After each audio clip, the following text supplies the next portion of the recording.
The difference between how CM Punk is viewed in the world of pro wrestling and the world of MMA is actually kind of incredible. In one world, he's hailed as a hero, a game-changing figure, a generational talent. But in the other world, he is one of that industry's biggest punchlines. Welcome to Remember Wrestling, and today we are comparing the WWE and UFC careers of CM Punk.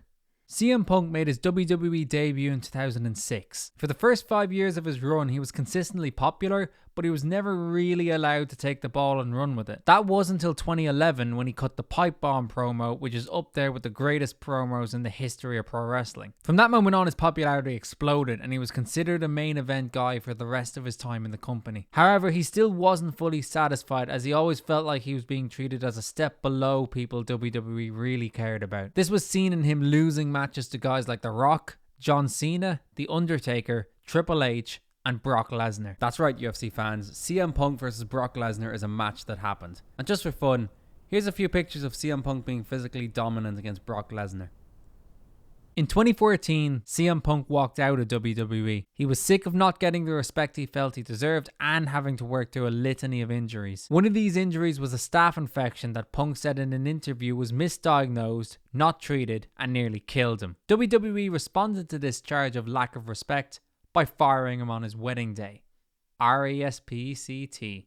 And then, later that year, if you are a fan of professional wrestling, you know this man, but your wrestling days are over. You have decided to enter the octagon and fight mixed martial arts professionally. That's right, CM Punk had been signed to a multi-fight contract by the UFC despite having no martial arts background at all. The move came as a big surprise to many, with not all the feedback being positive. I think it's a big old joke.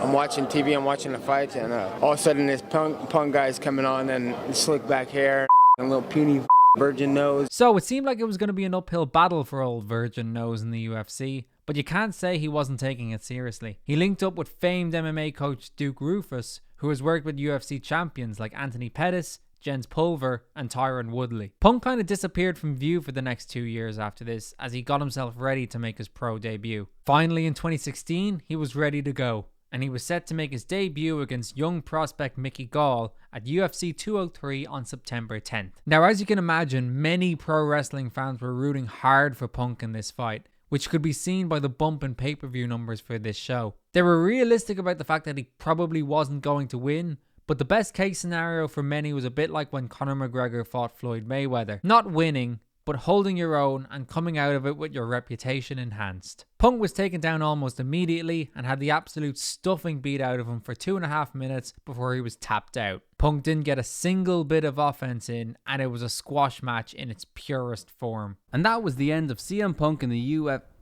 Wait, what do you mean he got another fight? Yeah, so 2 years later they gave Punk another fight. This one was in his hometown of Chicago, which I guess was the last piece of logic the UFC had to book Punk. He didn't get finished this time, but he still lost handily again. But a few years later, the result was overturned to a no contest after his opponent failed a drug test for marijuana. In all seriousness though, that really was the end of Punk's UFC run, and to this day, he's still seen as a bit of a joke in the MMA community. This is a bit of a shame because he didn't really do anything wrong himself. The problem was more that the UFC calls itself the standard bearer for mixed martial arts, and yet they let a guy compete that clearly wasn't ready for that level. If I were the UFC, I would have used Punk in the same way that they used Carmen Electra. Back in 2001, she had the loose role of UFC spokesperson, where she was essentially a promoter using her fame to boost the profile of the UFC. Punk has long been known as one of the best talkers in wrestling, so sending him on media rounds hyping up cards with his unique gift of gab, both in interviews and in commercials, could have done a lot to promote UFC shows. However, Punk wanted to fight,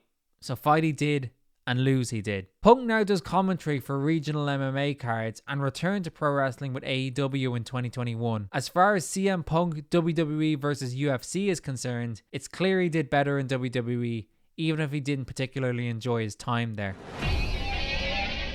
Do I respect that? No. No, because I respect no one.